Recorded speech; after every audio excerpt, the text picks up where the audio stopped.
Hello दोस्तों, welcome back once again to our channel billion education. My name is Yash और साथियों आज हम पढ़ने वाले हैं एक बहुत ही important concept balancing of chemical equation के बारे में।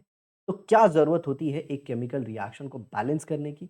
अगर हम बैलेंस ना करें तो क्या वो गलत होगा? जी हाँ, बिल्कुल होगा। लेकिन वो क्यों गलत होगा? ये सब कुछ हम जानेंगे। तो यहाँ पे देख रहे हो आप एक टेबल है, ये जो टेबल है एक रिएक्शन के ऊपर है, बेस्ड है, that is AgNO3 plus NaCl gives AgCl plus NaNO3। अब आप ये सोचेंगे सर ये रिएक्शन कहाँ से आया? तो ये रिएक्शन ऑलरेडी ऊपर दिया गया है, मैंने बस कॉपी कर लिया। तो AgNO3 एक्वस है, NaCl भी एक्वस है, ये प्रेसिपिटेट के फॉर्म में है, मैं आपको ये भी बता दूंगा ये सॉलिड है और ये भी एक्वस। हालांकि ये रिएक्शन है एक, अब ये बैलेंस है नहीं बैलेंस है वो सब कुछ बात की बात है। चलिए हम देखते हैं, पहले हमें केमिकल रिएक्शन को बैलेंस करने की क्या ज़रूरत पड़ जाती है। तो जी हाँ, उसका सिंपल सा आंसर है law of conservation of mass. ये लॉ क्या कहता है? ये लॉ कहता है कि मैटर को ना तो बनाया जा सकता, मैटर को ना तो बनाया जा सकता है और ना ही मैटर को डिस्ट्रॉय किया जा सकता, ना बनाया जा सकता है ना डिस्ट्रॉय किया जा सकता। तो सिंपली हम करते क्या है, हम मैटर को ट्रांसफॉर्म करते हैं। क्या करते हैं? ट्रांसफॉर्म करते हैं एक फॉर्म से दूसरे फॉर्म में। तो जब भी हम एक केमिकल रिएक्शन लिखते हैं और हम सब जानते हैं कि केमिकल रिएक्शन में दो पार्ट होता है, एक रिएक्टेंट होता है और एक प्रोडक्ट होता है। तो जो रिएक्टेंट का टोटल मास है वो प्रोडक्ट के टोटल मास के अगर बराबर नहीं है, इसका मतलब जब वो रिएक्शन हुआ तो रिएक्टेंट का कुछ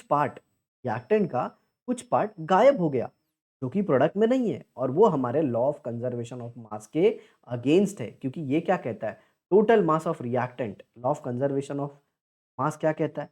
टोटल मास किसका? रिएक्टेंट का किसके बराबर होना चाहिए? टोटल मास किसके? प्रोडक्ट के। और अगर ऐसा नहीं होता तो वो रिएक्शन को हम गलत माना जाएंगे, क्योंकि ये लॉ गलत नहीं हो सकता। इसीलिए जब भी आप लिखते हो कोई रिएक्शन, यहाँ पे रिएक्टेंट है, यहाँ पे प्रोडक्ट है, तो रिएक्टेंट का जो मास होगा और जो प्रोडक्ट का मास होगा दोनों सेम होता है। और इसीलिए हम रिएक्शन को क्या करते हैं? बैलेंस करते हैं। ठीक है, चलिए चलिए एक एग्जाम्पल दिखा देते हैं। यहाँ पे देख लीजिए, ये H2, ये O2 और आपने लिख दिया H2O। जी हाँ, हाइड्रोजन गैस, ऑक्सीजन गैस दोनों ने रिएक्ट करके लिक्विड बना दिया। ठीक है, हाइड्रोजन का मास कितना होता है? चला देखिए, एक हाइड्रोजन का एटॉमिक वेट 1 होता है, तो दो हाइड्रोजन है तो 2 इंटू वन, 2 आ गया। एक ऑक्सीजन का 16 होता है, एक ऑक्सीजन का एटॉमिक वेट याद रखना, एटॉमिक नंबर नहीं, एटॉमिक वेट 16 होता है, तो दो का कितना हो गया? 32। 32 प्लस 2 कितना हो जाएगा? 34 रिएक्टेंट का मास। और प्रोडक्ट का मास देखिए, प्रोडक्ट का मास कितना है? प्रोडक्ट का मास अगर आप देखें तो हाइड्रोजन का 2 इंटू वन प्लस 16 18। तो आप देख रहे हैं रिएक्टेंट और प्रोडक्ट का मास बैलेंस नहीं है। तो इसे बैलेंस करने के लिए मैंने यहाँ पे लगाया 2, हाइड्रोजन हो गए 4 और यहाँ पे लगा दिया 2। तो 2 इंटू टू, अब हाइड्रोजन हो गया 4 और ये 18 इंटू टू हो गया 36। तो अब जरा देखिए, 4 प्लस 32 विल बिकम नाउ 36। तो ऐसा करने से क्या हुआ? जो रिएक्टेंट का मास है और प्रोडक्ट का मास है वो बैलेंस हो गया। समझ में आ रहा है? मतलब इक्वल हो गया, मतलब law of conservation of mass जो है वो वेरीफाई हो गया साथियों। समझ में आया? तो इसीलिए हम सारे तामझाम करते हैं और रिएक्शन को बैलेंस करते हैं। अब बैलेंस रिएक्शन क्या हो? अब बैलेंस रिएक्शन क्या हो? तो चलिए एक सिंपल सा एग्जांपल ले लेते हैं इसके लिए। AgNO3 plus NaCl gives AgCl plus NaNO3। इनकी फिजिकल स्टेट भी मैं लिख देता हूँ। AgNO3 एक्वस है। एक्वस मतलब पानी में, आपने किसी भी चीज को पानी में डाल दिया तो वो एक्वस बन गया। NaCl को भी पानी में डाल दिया, ये भी एक्वस बन गया और ये सॉलिड है। सर आपने इसे सॉलिड क्यों बोला? क्या ये पानी में नहीं है? जी हाँ, ये भी पानी में है, लेकिन ये पानी में सब जगह फैला हुआ नहीं है, ये नीचे बैठा हुआ है। तो जो नीचे बैठा हुआ होता है उसे प्रेसिपिटेट कहते हैं, और ये भी एक्वस। तो बैलेंस रिएक्शन वो होता है जिसमें जिसमें रिएक्टेंट में जितने एटम होते हैं, रिएक्टेंट में जितने एटम होते हैं एक एलिमेंट के, उतने ही एटम उस एलिमेंट के प्रोडक्ट में भी होने चाहिए।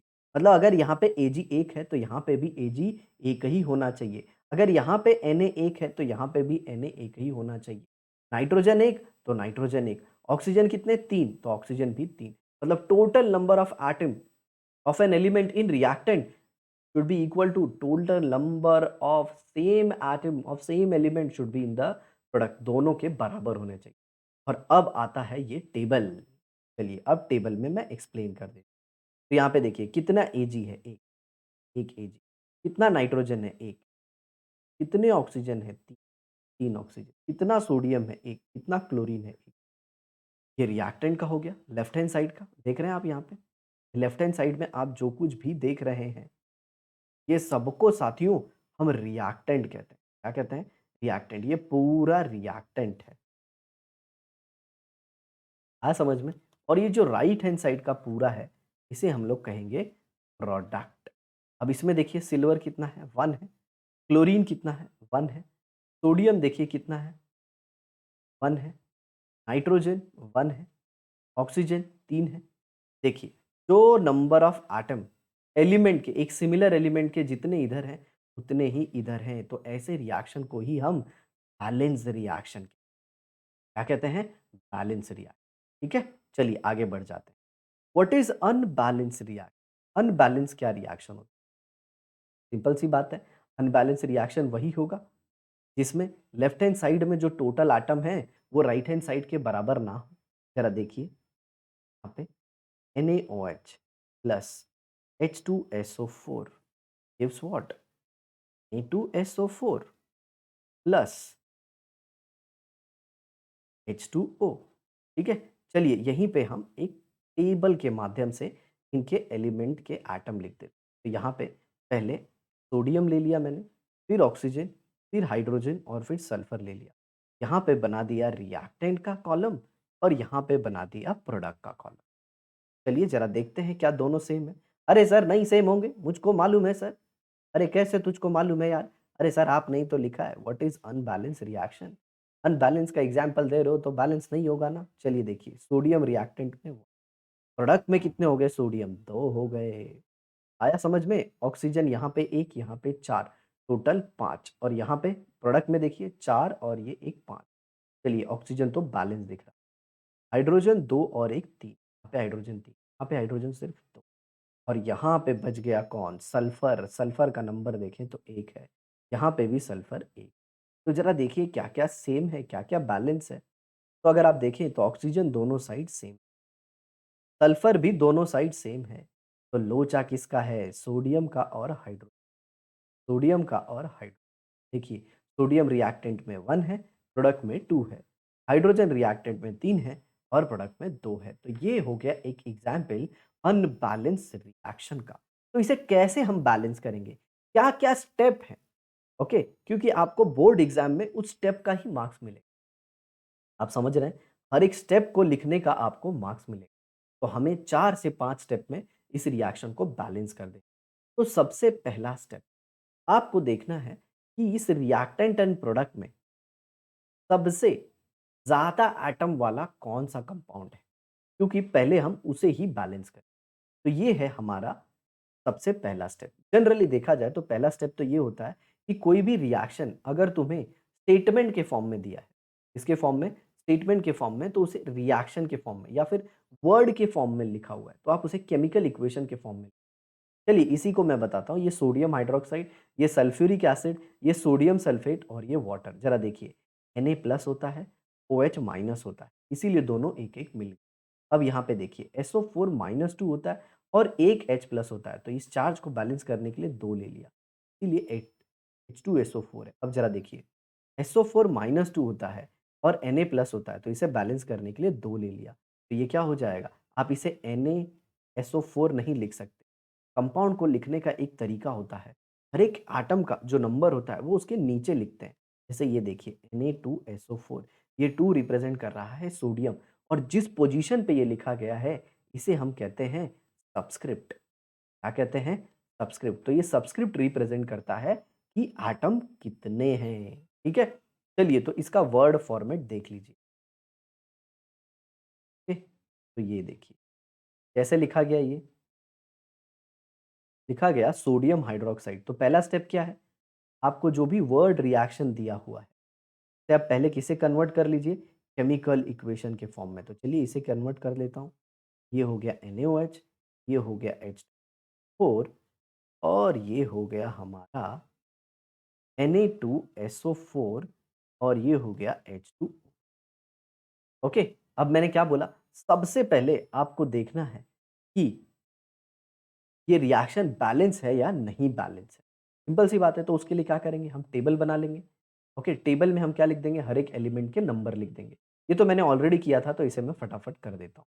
मैंने ऑलरेडी आपको ये बताया है।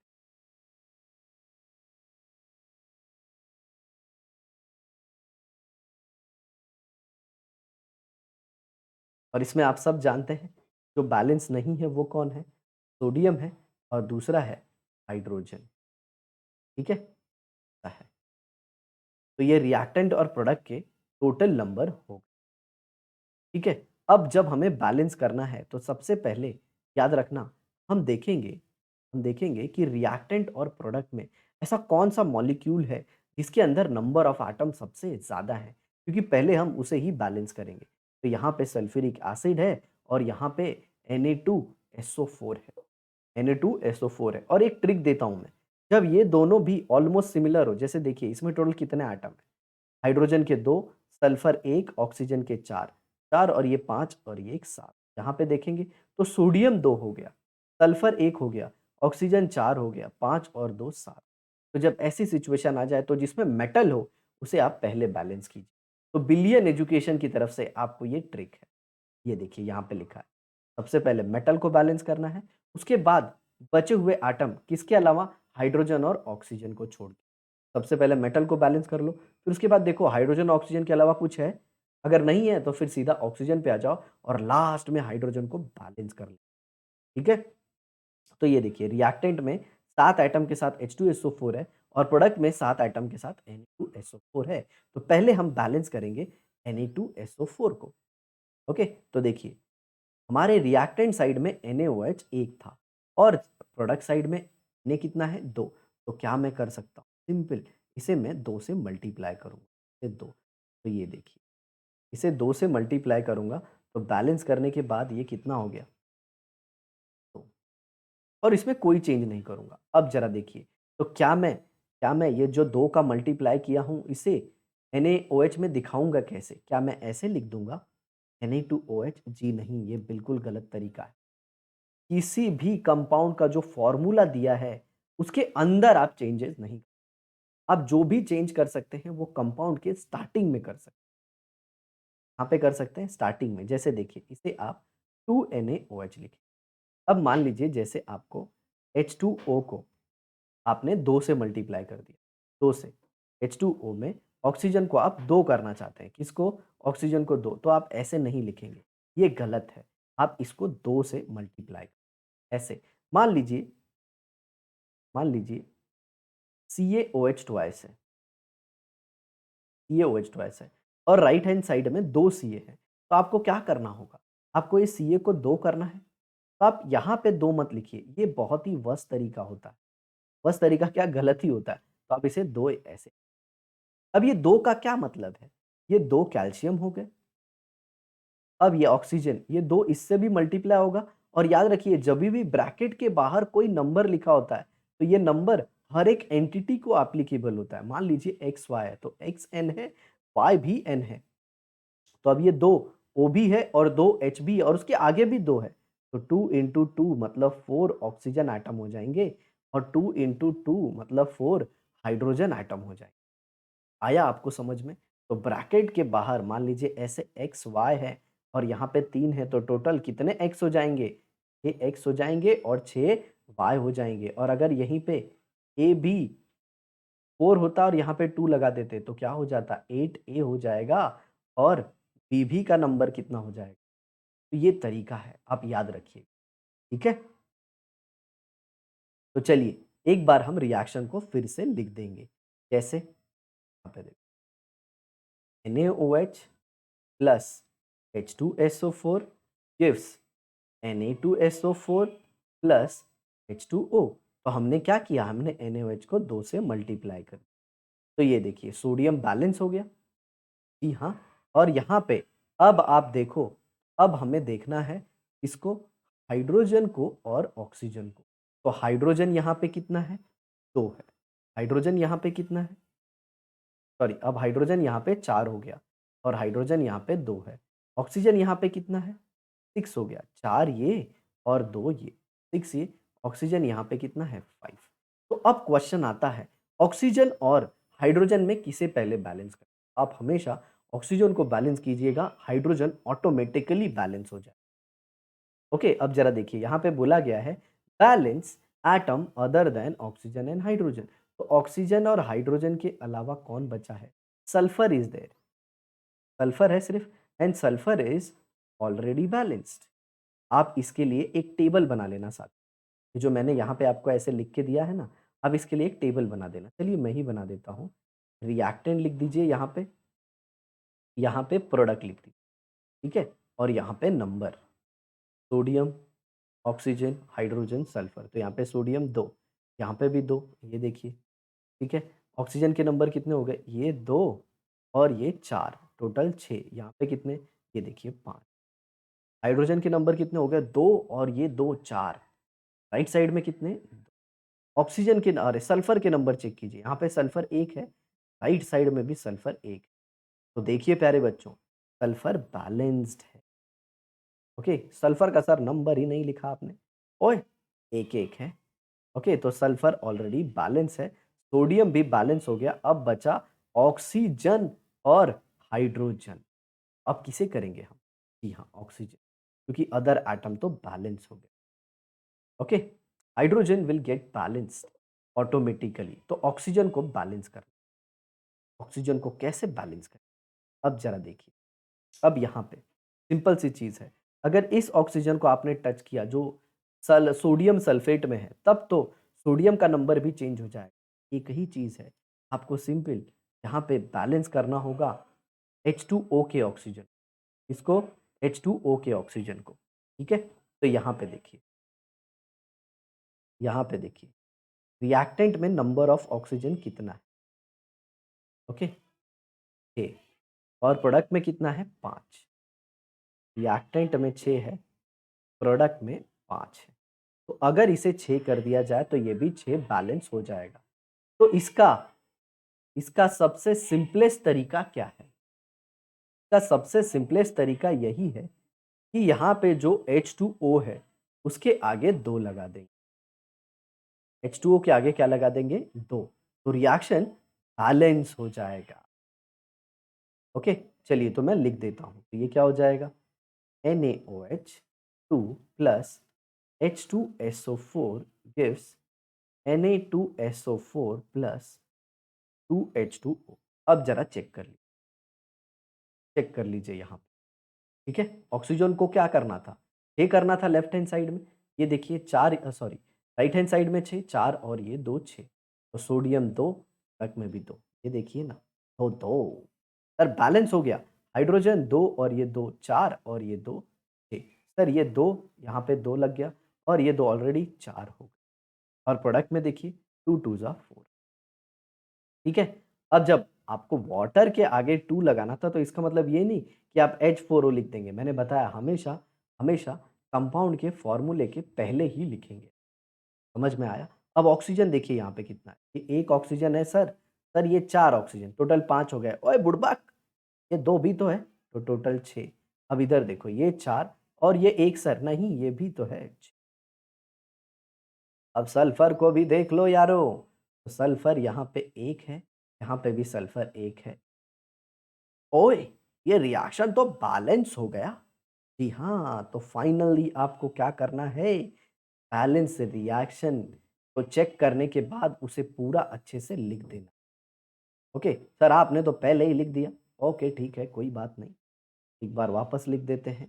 2NaOH plus H2SO4 gives Na2SO4 plus 2H2O। Okay, आप चाहें तो लिख सकते हैं ये भी एक्वस होगा, ये भी एक्वस होगा, ये भी एक्वस होगा और ये लिक्विड।